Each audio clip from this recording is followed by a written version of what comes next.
रुका तो हम जड़ौती खींच जाए कहे कौन जाई जड़ौती खींच जाए कोनो फायदा ना मर गए 2 साल पहले। क्यों बा घरे में? अरे क्यों बा निकले बहरे?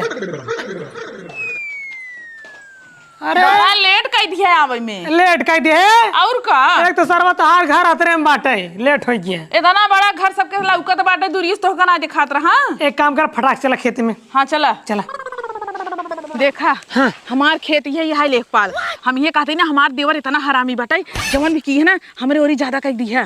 अरे तो सरकारी आदमी हम क्यों साथे गलत ना करे ठीक है। तो पैसा हमसे लेबा कोसे लेबा? पैसा जे ज्यादा दे और ज्यादा कह दे भाई हम। हाँ तो हम ही देव हम ही बोलाए है ने। हाँ तो एक काम करा अगला पक्ष के आदमी बुलावा दोनों जने के सामने नाप होए। बिना उनके ना नाप होए ऐसे कैसे हो जाए नाप? का है भाई क्या बुलाए हो? हाँ। लेखपाल है क्या करे? अरे खेत नापे बदे और का करी है? अरे तो हम नापे रहे हम बांटे रहे गलत रहा। हाँ गलत तरह हमें की है तोहरे में एक हाथ जमाना है ज्यादा हमारे में कम बाटे। लेखपाल साहब हरावा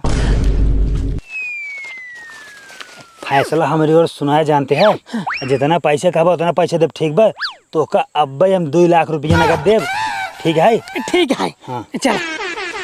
चला ना पा का भके भरे लिया की कर। हाँ अरे हम बात किए ना लेखपाल से बात करे भी दे कर। हाँ हाँ हिया बता कहत बाटी लेखपाल वो कहो कहे से लिया के कर। हाँ अरे वो कहेस ना अगर हम ज्यादा जमीन दे देबा हमारी और ज्यादा फैसला कर बना तो तुम्हें पूरे पर 2 लाख रुपये दे। 2 लाख रुपये दे। हाँ। हम तो 3 लाख रुपये दे ऊपर से चुम्मो दे।